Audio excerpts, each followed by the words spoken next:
tasma' wa min nafsin la tashba' wa min ilmin la yanfa'. Allahumma inni a'udzubika min haula'i al-arba'. Alhamdulillah, segala puji bagi Allah Subhanahu wa taala yang masih memberikan kepada kita kenikmatan menikmati indahnya beribadah di waktu pagi. Semoga setiap amal yang kita lakukan adalah amal yang diterima dan amal yang mendatangkan keridhaan dari Allah Subhanahu wa taala. Bapak dan Ibu yang semoga dirahmati oleh Allah Subhanahu wa taala, kita lanjutkan kajian kita pada pagi hari ini membahas tafsir ringkas surat-surat yang terdapat di dalam juz 4. Sekarang kita masuk ke surah Al-Infitar. Yang pertama, surah Al-Infitar itu adalah surat yang kita bisa temukan di posisi ke-82 dari 114 surat yang terdapat di dalam Al-Quran. Lebih rincinya, surat ini terdiri atas 19 ayat, 81 kata, 326 huruf. Yang sebagian ulama berpendapat bahwa surat ini wahyu ke-82 yang diterima oleh Nabi dan tergolong makiyah. Surat ini disinggung dalam beberapa hadis. Misalnya Nabi SAW pernah bersabda, "Man sarahu an yanzura ila yaumil qiyamah ka'annahu ra'yu ain falyaqra idza syamsu kuwirat wa idza samaa'u fatarat wa idza samaa'u syaqqat." Barang siapa yang ingin melihat kedahsyatan hari kiamat seperti melihat dengan kedua matanya langsung, maka bacalah surat At-Takwir, surah Al-Infitar, dan surah Al-Insyiqaq. Kenapa ketiga surat itu seakan-akan kalau kita membaca seperti melihat hari kiamat secara langsung? Karena memang tiga surat itu berbicara tentang peristiwa-peristiwa yang terjadi di hari kiamat. Kemudian yang kedua, surat ini juga disinggung di dalam hadis di mana Nabi SAW pernah menegur Mu'adz bin Jabal radhiyallahu anhu yang terlalu panjang membaca surat dalam sholat berjamaah sampai membuat salah seorang jamaah itu merasa keberatan, mutung dan misah dari jamaah. Maka Nabi SAW kemudian memberikan nasihat kepada Mu'adz bin Jabal. Di antaranya Nabi berkata, "Aina kunta an sabbihisma rabbikal a'la wa duha wa idas samaa'u fatarat." Di manakah kedudukanmu wahai Mu'adz di perkataan Allah dalam surat Al-A'la, dalam surat Ad-Duha, dan dalam surat Al-Infitar? Maksudnya Nabi itu memberikan saran kepada Mu'adz bin Jabal, lebih baik kamu itu baca surat yang ringan-ringan saja seperti yang disebutkan oleh Nabi tadi, surat Al-A'la, Ad-Duha, dan surat Al-Infitar.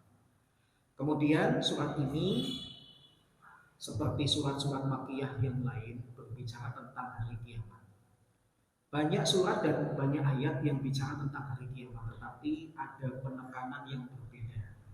Sehingga meskipun kita membaca topik yang sama, kita tidak akan jemu, kita tidak akan bosan, karena Allah memiliki struktur bahasa yang digunakan di dalam Al-Quran yang membuat kita semakin tertarik untuk memahami.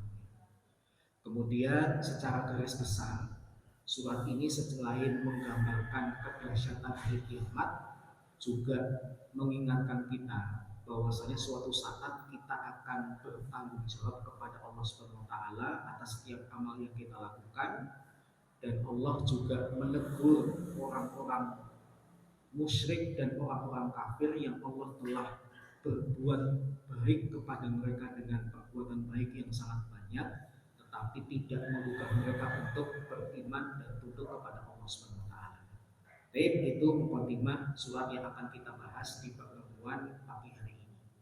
Nah, apa yang ingin Allah sampaikan kepada kita, mari kita bahas ayat demi ayat. Yang pertama, a'udzubillahi minasyaitonirrajim. Bismillahirrahmanirrahim.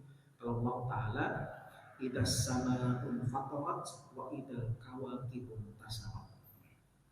Apabila langit terbelah dan apabila benda-benda langit itu berjatuhan. Yang pertama, meskipun di surat ini ada kata ida yang ketika diterjemahkan dalam bahasa Indonesia artinya apabila, tolong jangan dipahami dengan bahasa Indonesia. Karena kata apabila dalam bahasa Indonesia itu masih berupa kemungkinan, sifatnya masih 50-50. Padahal penggunaan kata idza di dalam Al-Quran itu untuk menunjukkan sesuatu yang bakal terjadi di masa depan dan pasti terjadi. Apa yang akan terjadi di masa depan dan pasti terjadi? Yang pertama adalah langit itu terbelah. Langit, apa itu langit? Kata para ulama, langit itu adalah segala sesuatu yang di atas kita itu namanya langit. Sejauh mata memandang ke atas, itulah langit. Dan langit itu adalah makhluk Allah terbesar yang bisa kita lihat, yang memiliki sifat sangat luas, kokoh, dan indah. Tetapi suatu saat nanti makhluk Allah yang besar, luas, kokoh, dan indah ini akan terbelah karena Allah mendatangkan hari kiamat, hari kehancuran. Yang proses hancurnya langit sendiri itu kata para ulama melalui 4 tahap. Yang pertama terbelah sebagian, kalau dalam bahasa kita retak. Yang kedua terbelah totalitas, pecah. Kemudian yang ketiga Allah cabut seperti dicabutnya bulu binatang dari tubuh binatang. Dan yang keempat nanti digulung. Adapun bagaimana teknisnya hanya Allah Subhanahu wa taala yang mengetahui, karena itu adalah perbuatan Allah. Kemudian yang kedua, tatkala yang namanya langit itu terbelah, maka benda-benda langit itu pun juga ikut berjatuhan, berguguran. Kenapa? Karena benda-benda langit itu hanya sebagai hiasan. Ibarat atap masjid ini, kalau atap masjid ini runtuh, maka lampunya, kemudian ornamen-ornamen yang nempel pada atap itu juga ikut berjatuhan. Para ulama mendapati ketika Allah berbicara tentang benda-benda langit, maka Allah menggunakan 2 istilah. Yang pertama nujum, yang kedua kawakib. Sama-sama diartikan benda-benda langit, tetapi kalau nujum itu benda langit yang mengeluarkan cahaya seperti matahari. Tapi kalau kawakib benda langit yang tidak mengeluarkan cahaya seperti planet-planet dan sebagainya. Kemudian kejadian ketiga yang terjadi di hari kiamat nanti adalah wa idzal biharu fujirat. Dan tatkala lautan-lautan itu dijadikan satu oleh Allah Subhanahu wa taala. Ada 2 penafsiran terkait dengan kata fujirat. Tafsiran pertama, kata fujirat itu dari kata infajara, meledak. Bagaimana bisa yang namanya laut kok meledak? Mudah bagi Allah meledakkan laut. Karena kalau kita lihat unsur air itu kan H2O. Ada hidrogen, ada oksigen. Di mana hidrogen dan oksigen itu adalah zat atau unsur yang mudah terbakar. Jadi bisa saja Allah Subhanahu wa taala suatu saat merubah sedikit unsurnya sehingga air yang harusnya tidak identik dengan api malah terbakar. Karena terbakarnya sifatnya global dan lama, akhirnya lautan yang sebenarnya basah karena terbakar terus-menerus akhirnya menjadi kering dan bumi ini kemudian rusak. Yang kedua, ada yang menafsirkan fujirat itu artinya disatukan. Karena kita mengetahui bahwasanya sumber air itu kan terpisah-pisah. Ada yang namanya danau, sungai, laut. Sengaja Allah pisah supaya tidak saling mempengaruhi satu sama lain. Konon kalau kita belajar ilmu geografi, secara umum yang namanya laut itu lebih rendah daripada sungai. Kenapa? Supaya sungai yang tawar tidak menyebabkan tawarnya air laut, atau kebalikannya air laut yang banyak tidak mengasinkan air sungai. Karena kalau kemudian dibuat seimbang, rata, dan sama, maka akan saling mempengaruhi satu sama lain. Tapi suatu saat Allah akan cabut perpisahan antara danau, sungai, dan laut, sehingga menggambarkan bumi ini suatu saat akan tenggelam. karena air kemudian dijadikan satu menenggelamkan bumi dan bumi kemudian menjadi rusak. Sehingga ada dua penafsiran, apakah meledak atau kemudian dicabut pemisah antara satu perairan dengan perairan yang lain. Kemudian kejadian keempat, wa idal kuburu bu'sirat, dan tak kala kuburan itu dibongkar. Untuk memahami kata bu'sirat, ilustrasinya itu seperti kalau ibu-ibu naruh peniti di laci lemari. Suatu saat ibu-ibu butuh banget peniti itu dan terburu-buru. Maka langkah yang ibu-ibu lakukan supaya peniti itu cepat ketemu gimana? Lancinya diambil kemudian dibalik supaya tak bongkar. Itulah gambaran kuburan kita nanti ketika hari kiamat dibongkar. Hanya saja karena di dalam ayat ini menggunakan kata kerja pasif, tidak ketahuan siapakah yang membongkar. Maka ada dua penafsiran. Ada yang mengatakan kuburan manusia itu nanti dibongkar karena tiupan sangkakala yang pertama. Jadi tatkala Israfil meniup sangkakala tiupan pertama, menunjukkan hancurnya alam semesta termasuk diantaranya bumi, karena gunung-gunung saja copot lepas keterbangan, otomatis kuburan manusia juga ikut terbongkar.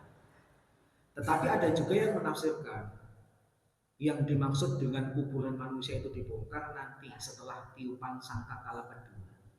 Kenapa? Karena tiupan pertama hanya menghancurkan, tiupan kedua itu untuk membangkitkan manusia dari kuburnya.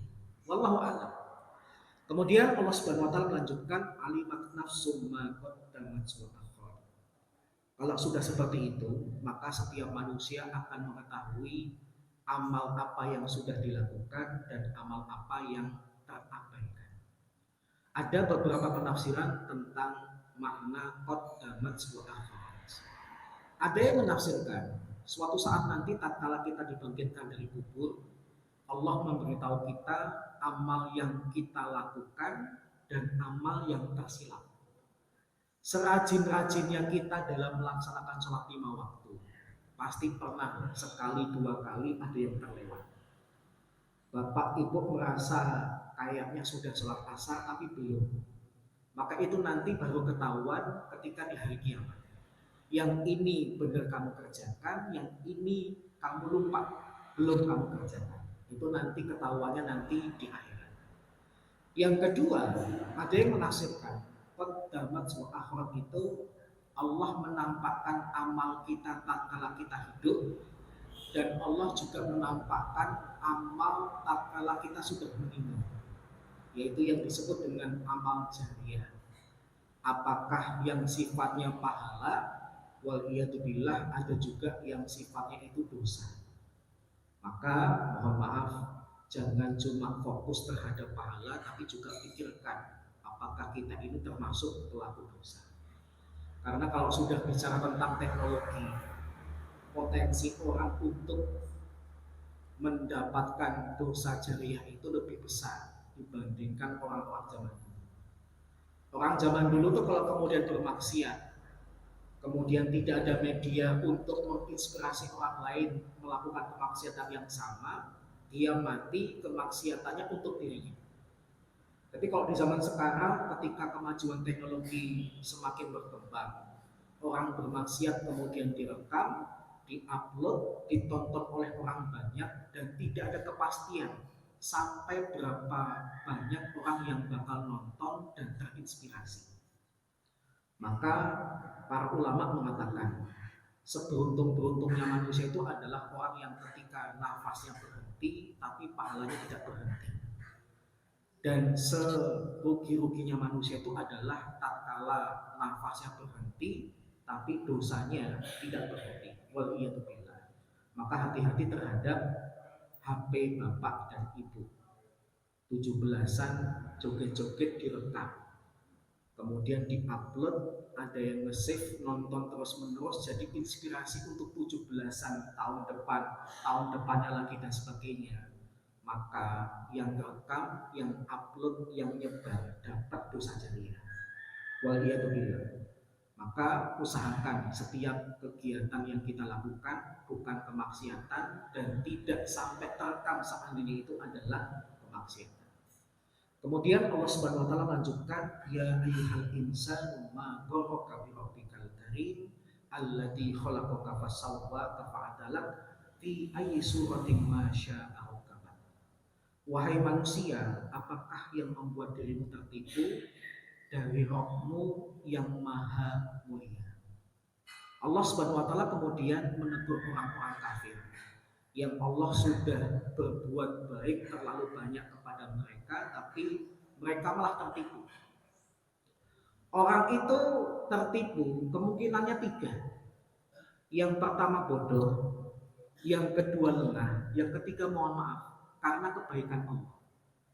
Seringkali kebaikan Allah tuh malah membuat orang itu lengah karena meremehkan kebaikan Allah yang begitu luar biasa. Misalnya, ada orang-orang yang menunda taubat karena sadar Allah itu maha baik, Allah menerima taubat. Besok aja lah aku taubatnya. Kemarin itu ada seorang ibu-ibu curhat sama saya. Pekan yang lalu suaminya meninggal.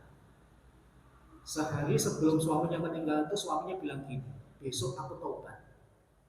Tapi sebelum masuk hari besoknya, malamnya suaminya meninggal. Waliyatubillah. Mohon maaf, yang namanya taubat itu tidak perlu dipelanin jauh-jauh.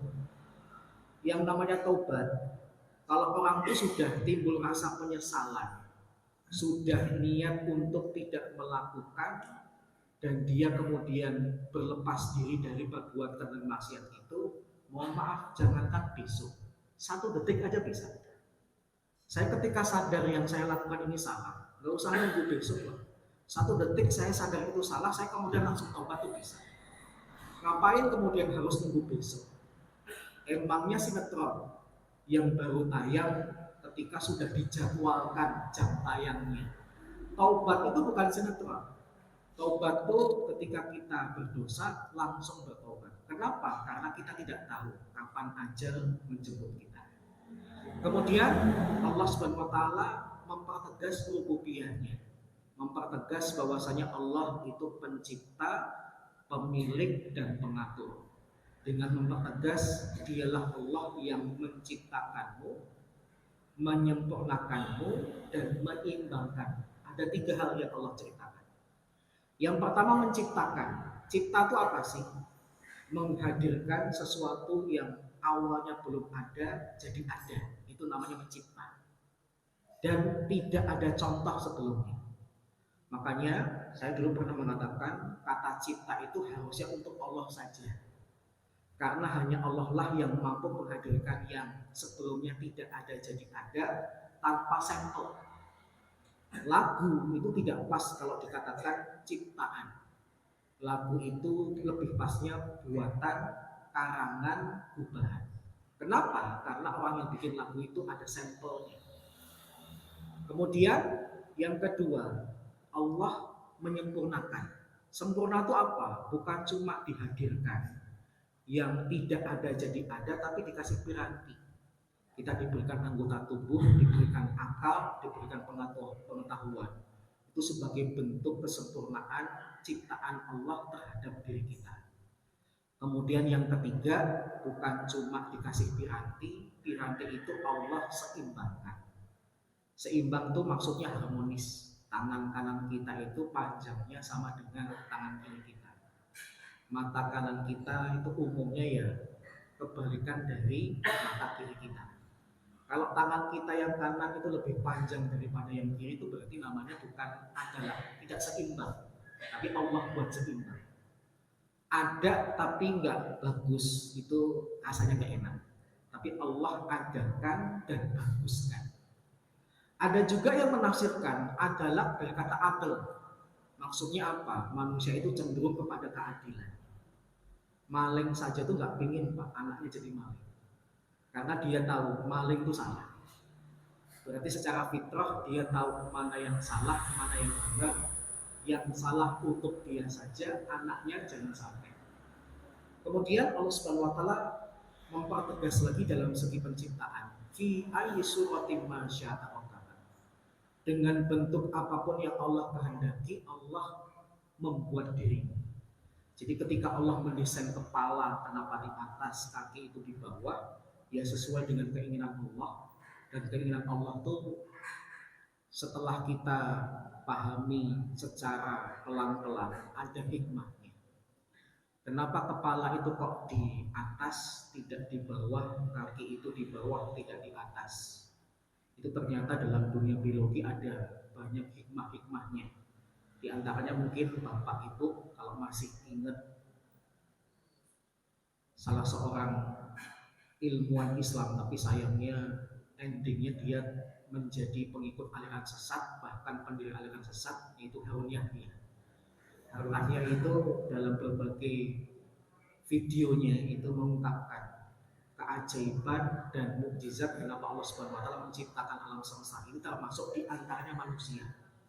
Kenapa mata kok jaraknya dengan alis sekian, tidak yang lebih dekat atau tidak yang lebih jauh, itu ternyata ada presisinya, ada tujuannya. Kemudian Allah Subhanahu wa taala melanjutkan kalla bal tukadzibuna biddin wa inna 'alaikum lahafizin kiraman katibin ya'lamuna ma taf'alun. Kemudian Allah menyesalkan sikapnya orang-orang kafir yang mendustakan hari pembalasan. Hari pembalasan itu apa sih? Hari di mana Allah hanya membuat satu pengadilan, tetapi keadilan merata untuk seluruh makhluk. Yang sifat ini berbeda banget dengan kehidupan di dunia. Kita ini kalau di dunia lebih banyak menemukan pengadilan, tapi keadilan sedikit. Tapi kalau di akhirat nanti pengadilan cuma satu, karena yang jadi hakim itu Allah, dan keadilan itu merata.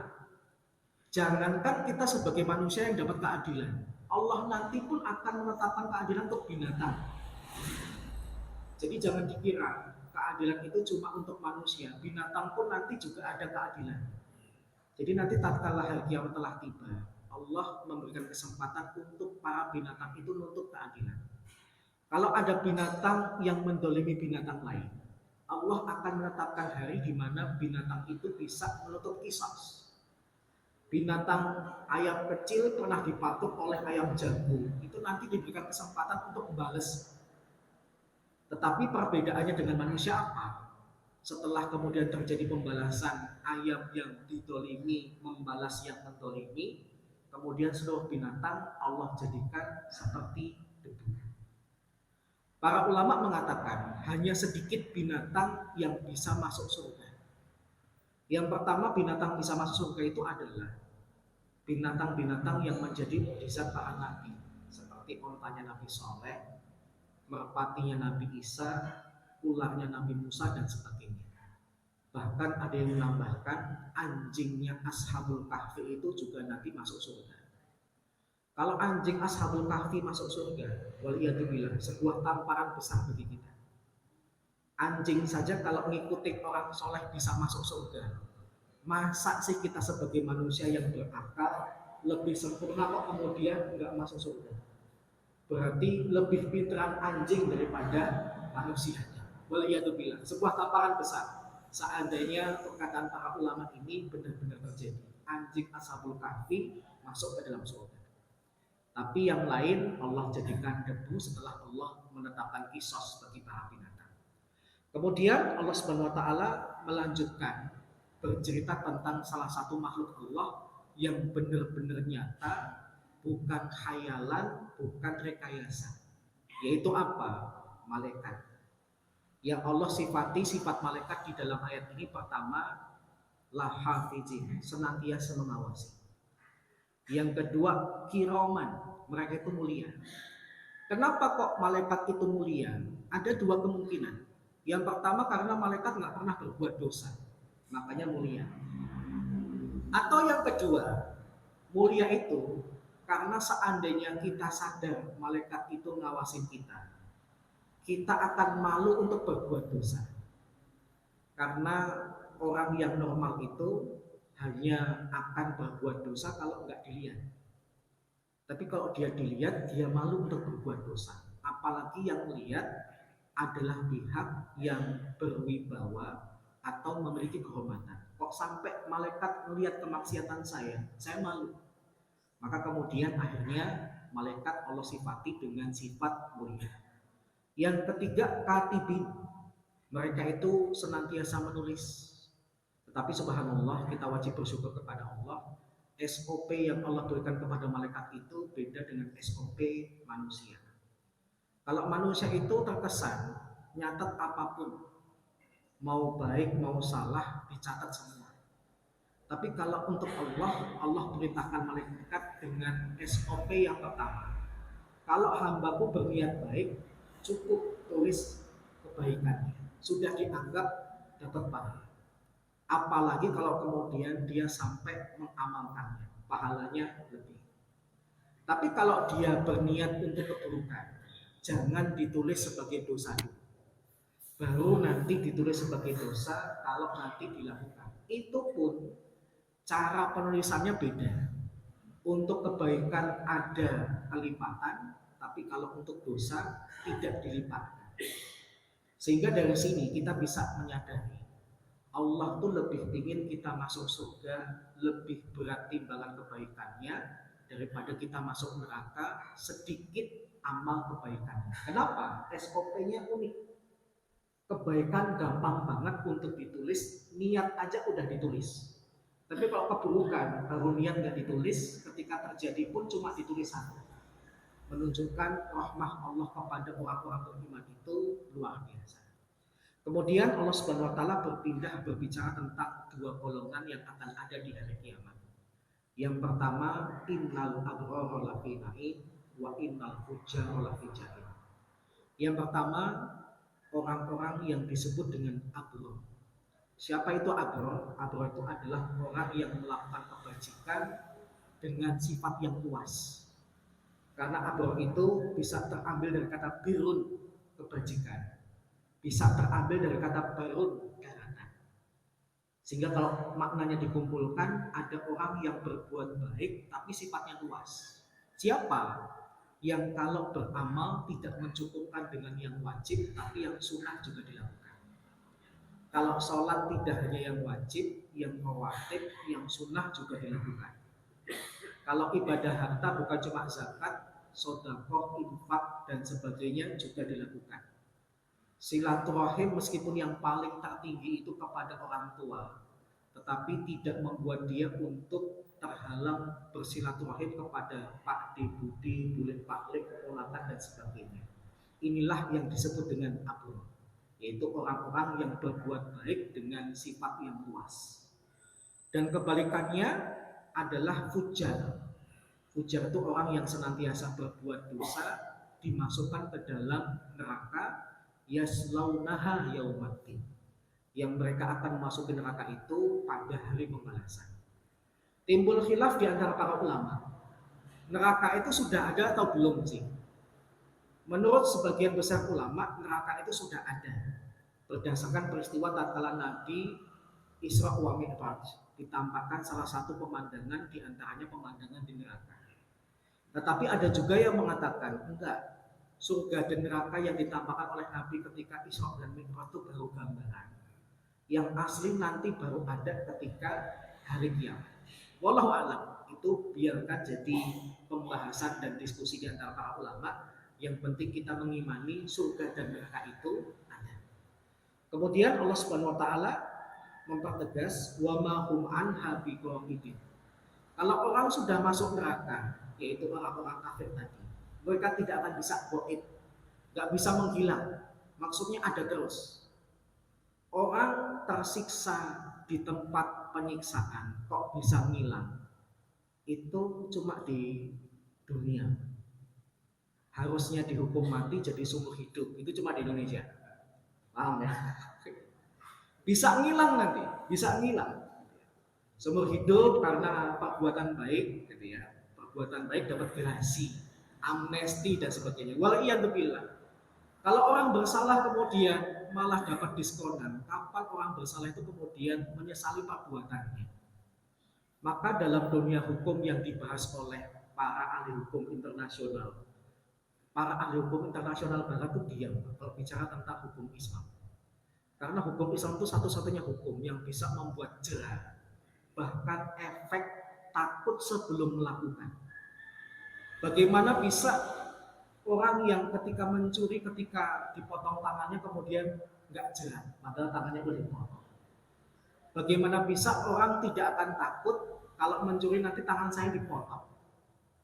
Maka memberikan efek jerah kepada pelakunya ada, memberikan rasa takut kepada calon pelakunya ada, itu cuma dalam Islam.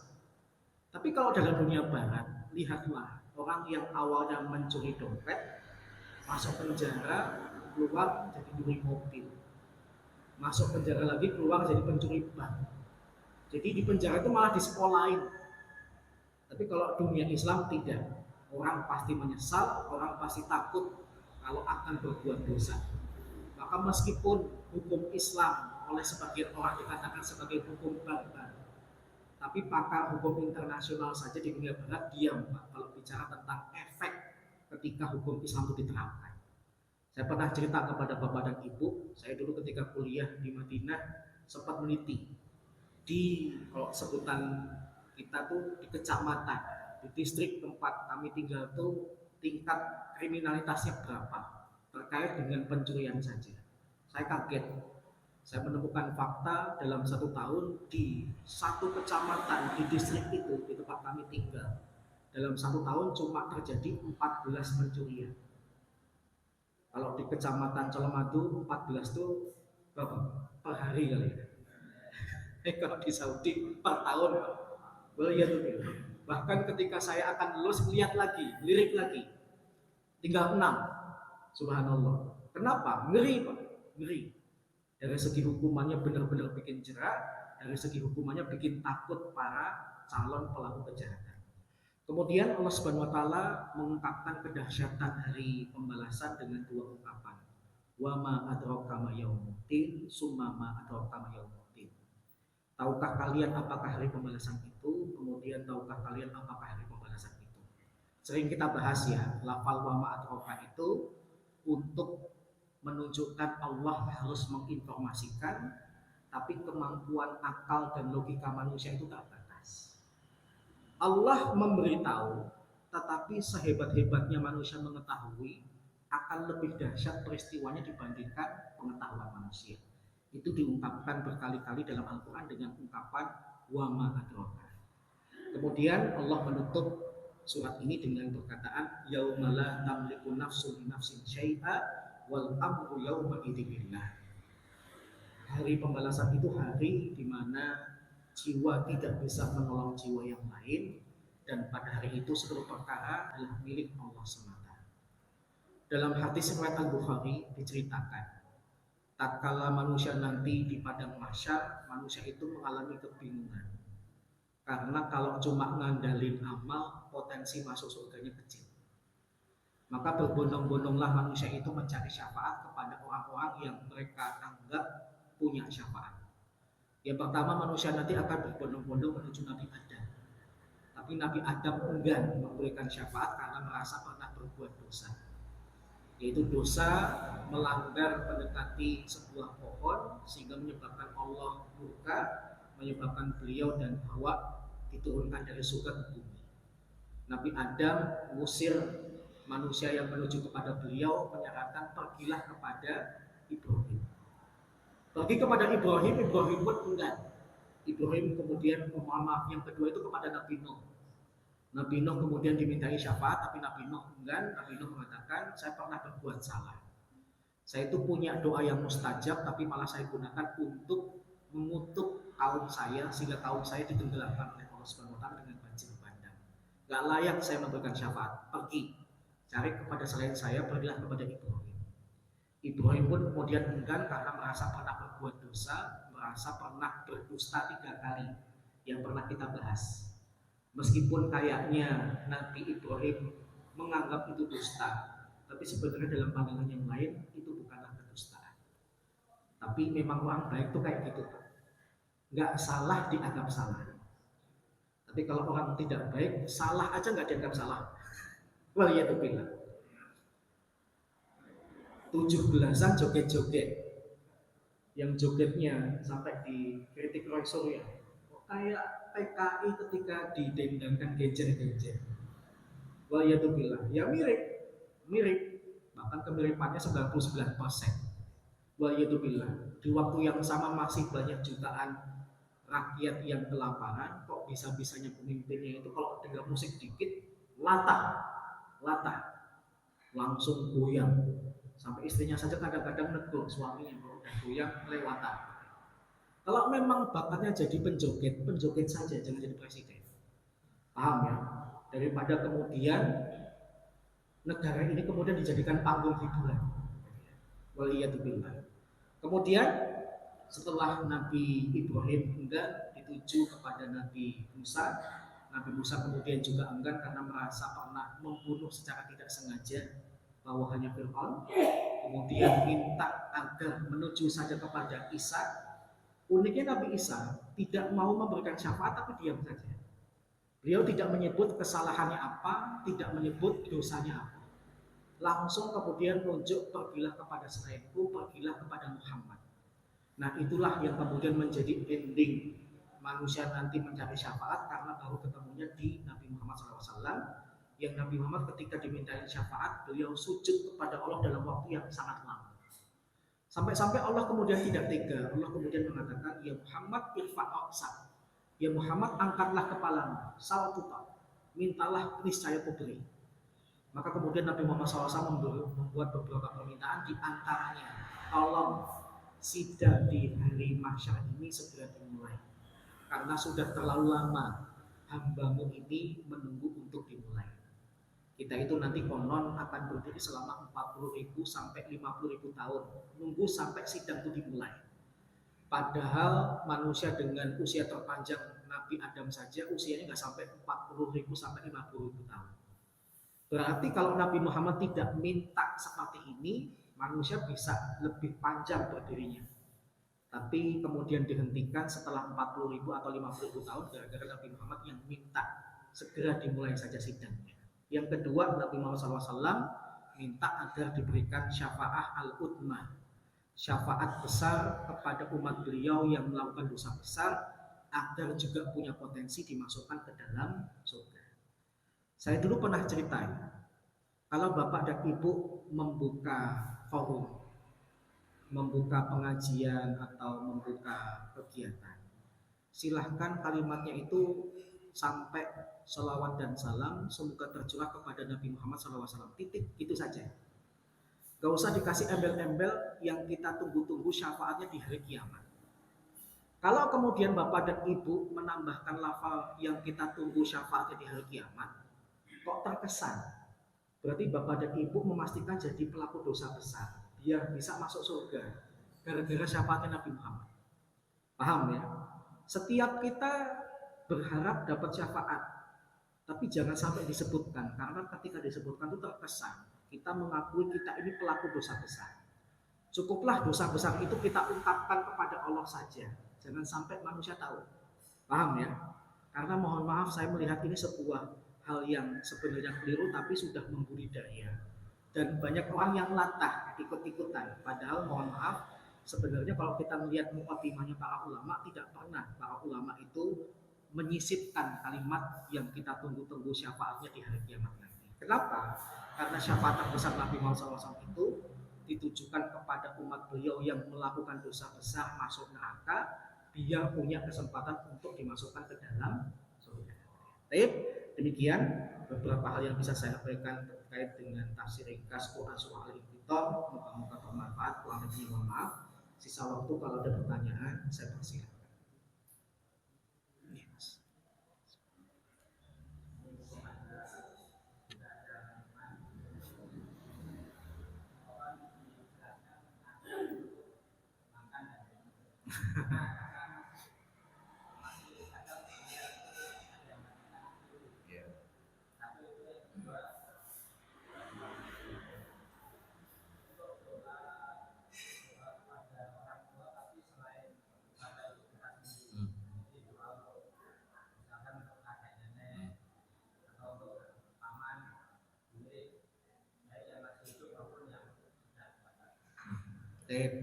Oke, yang pertama di antara adab makan dan minum Nabi SAW pernah bersabda, kul biyaminik, makanlah dengan tangan kananmu. Meskipun Nabi mengatakan makan, tetapi makna yang terkandung juga adalah minum. Para ulama sepakat makan dan minum itu dengan tangan kanan, kecuali kalau kemudian ada udur, tangan kanan kita sedang sakit, tangan kanannya sudah tidak ada dan sebagainya, baru kemudian dengan tangan kiri. Yang kedua, etikanya adalah kita membaca basmalah. Kemudian yang ketiga, etikanya kalau panas jangan ditiup. La tatanafas fil ina, kata Nabi. Janganlah kalau bernafas di makanan atau minuman. Kemudian yang keempat, Nabi SAW itu konon tidak memperbanyak tegukan. Jadi Nabi SAW itu konon minimal 3, maksimal 7. Jangan seperti sebagian orang yang ketika minum belum dan sebagainya. Silahkan minum 1 liter, tapi kalau bisa dalam 7 tegukan saja. Belum, gitu ya. Enggak, canda. Ya ukuran gelas kayak gini lah bisa dalam 7 tegukan. Kemudian yang terakhir di antara etika ketika kita makan dan minum itu adalah menutup juga dengan doa. Minimalnya dengan hamdalah, tapi kalau yang lebih pas itu adalah alhamdulillahilladzi at'amani hadza wa rasaqanihi min ghairi haulin minni wala quwwah. Itu hadisnya lebih kuat dibandingkan hadis yang sering kita dapatkan ketika kita dulu di TPA. Kemudian yang kedua, apa tadi? Yang kedua, doa kepada selain bapak dan ibu kita. Bisa doanya seperti ketika kita mengamini doanya khatibul Jumat. Allahumma fir lil muslimina wal muslimat wal mu'minina wal mu'minat al ahya'i minhum wal amwat. Ya Allah, ampunilah orang-orang muslim yang laki-laki dan perempuan yang masih hidup ataupun yang sudah meninggal. Atau berdoa dengan Allahumma fir li abaina wa ummahatina wa aqaribina.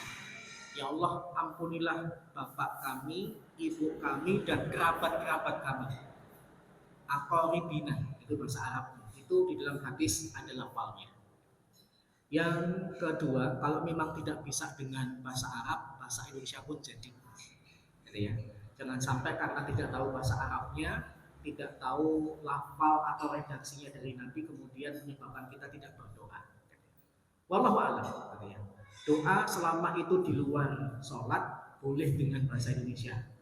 Tapi kalau kemudian doa di dalam sholat tidak boleh kecuali dengan bahasa Arab. Wallahu a'lam.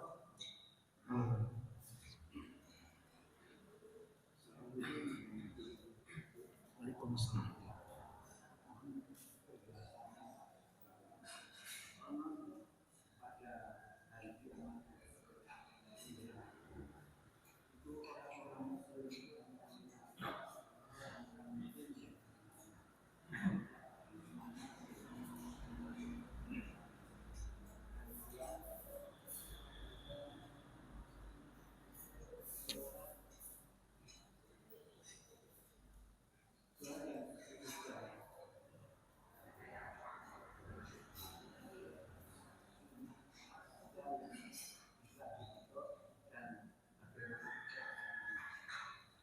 Tapi yang pertama kaitannya dengan tanda hari kiamat, yaitu mengucapkan salam kepada orang-orang khusus.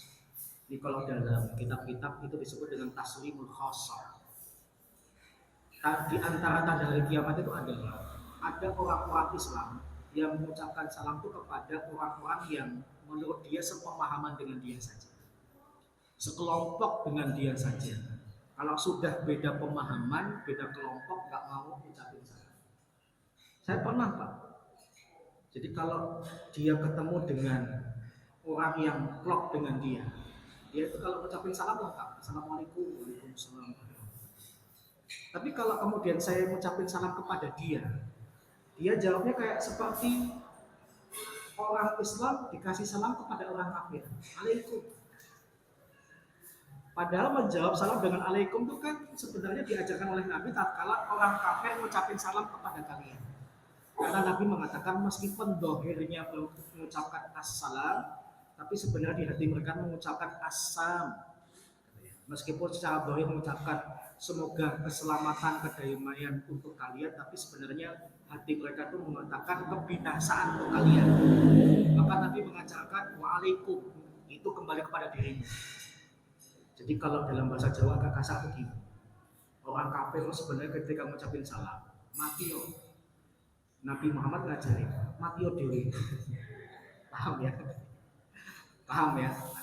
Jadi ada model orang-orang seperti itu. Jadi hanya yang NU kepada yang NU saja, nggak mau kepada yang Muhammadiyah, Muhammadiyah kepada Muhammadiyah saja, Salafi dengan yang Salafi saja, itu ada. Kalau Bapak ingin tahu, Ahad dari jam 6 sampai menjelang zuhur dekat hotel Alila ke barat dikit nih.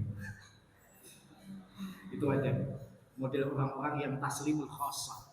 Kalau salam itu kepada orang-orang tertentu. Padahal Nabi SAW itu pernah memberikan perintah afsus salam bainakum liman araftum wa liman lam ta'rifu.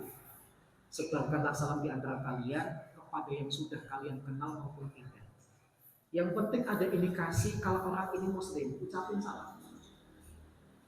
Apa yang kurang dari penampilan muslimnya Pak Jarod? Pakai sarung, pakai baju koko, pakai peci, punya jenggot. Ya kan? Tanda keislamannya kan besar.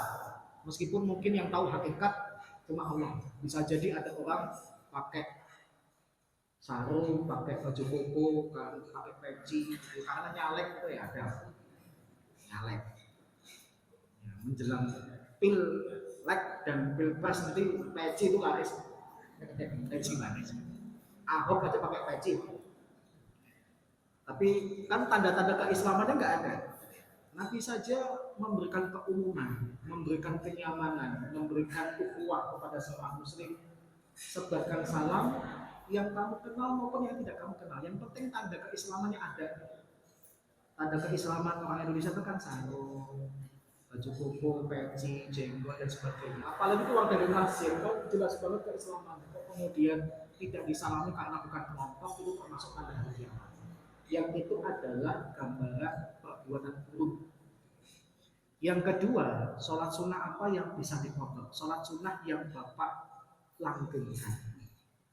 Kalau Bapak jarang-jarang melakukan atau sholat sunnah yang intervalnya itu jarang-jarang terjadi. Misalnya gerhana, sholat gerhana. Pak Margono ketinggalan, jangan dikotok. Kenapa? Gerhananya udah lewat. Gerhananya kemarin dikotok sekarang, nggak pas. Paham ya? Jadi kalau kemudian misalnya sholat sunnah rawatib sering Bapak lakukan, sholat tahajud sering Bapak lakukan, tak silap waktunya, kesiangan, kelupaan dan sebagainya, itu bisa dipotong. Wallahu. Ya kalau sholat tahajud itu kodoknya pasti dengan waktu yang sama. Ya. Ya.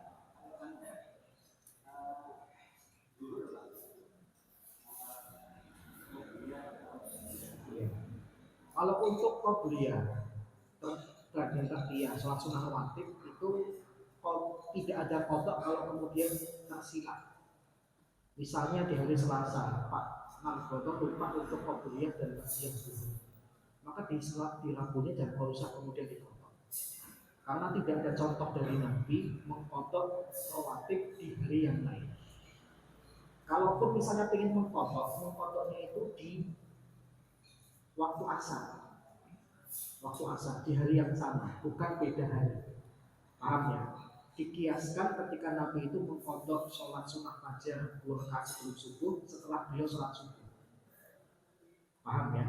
Berarti sudah di luar waktunya tapi tetap di hari yang sama, bukan beda hari. Bapak biasa kalau masuk masjid tahiyatul masjid, kok udah terlanjur duduk, nggak usah dikodok. Toh nanti ada potensi untuk masuk masjid lagi untuk tahiyatul masjid. Wallah. Baik, demikian ya. Moga-moga bermanfaat. Kurang lebih mohon maaf. Kita tutup bersama dengan doa kafaratul majlis dan hamdalah. Mulai. Makhluk hidup di luar angkasa.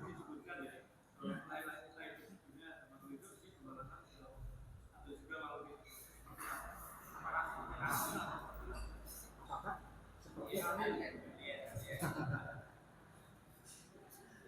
Memang ya terjadi perbincangan dalam tafsir-tafsir modern. Adakah kehidupan selain di bumi? Itu dibahas oleh para ulama. Ada yang mengatakan, kalaupun ada, itu sebenarnya dunianya jin. Karena Allah tuh cuma menciptakan manusia hanya ada di bumi. Kita itu bukan seperti film Doctor Strange, multi-universe. Ada dimensi lain, ada bumi lain, ada makhluk lain. Tidak. Kalaupun misalnya ada indikasi ada kehidupan lain, itu kehidupan atau alamnya jin. Dan jin itu umumnya ya tinggalnya sama-sama di bumi. Mereka itu sudah tidak bisa nembus langit lagi ketika Nabi Muhammad SAW dilahirkan. Jadi saya termasuk yang mengatakan atau meyakini alien itu nggak ada. Alien itu nggak ada. Ya kalaupun misalnya ada, itu paling-paling apa buatan jin. Bukan makhluk lain yang tinggal di planet lain yang kehidupannya kayak manusia, bukan. Tapi jin yang karena terlalu banyak diagungkan atau disembah punya kemampuan untuk bisa dilihat. Karena jin itu kalau semakin ditakuti malah kelihatan. Tapi kalau kemudian orang itu tidak takut kepada jin, jinnya nggak kelihatan. Gitu. Semakin banyak orang nyembah jin tertentu, semakin kelihatan. Tapi kalau kemudian semakin banyak yang tidak percaya atau tidak takut, makin nggak kelihatan. Karena kekuatan mereka itu ngambil dari kekuatan manusia. Wallahu a'lam. Baik, demikian ya kita tutup dengan doa majlis dan hamdalah subhanallahumma wa bihamdika asyhadu an la ilaha illa anta astaghfiruka wa atubu ilaik. Assalamualaikum warahmatullahi wabarakatuh.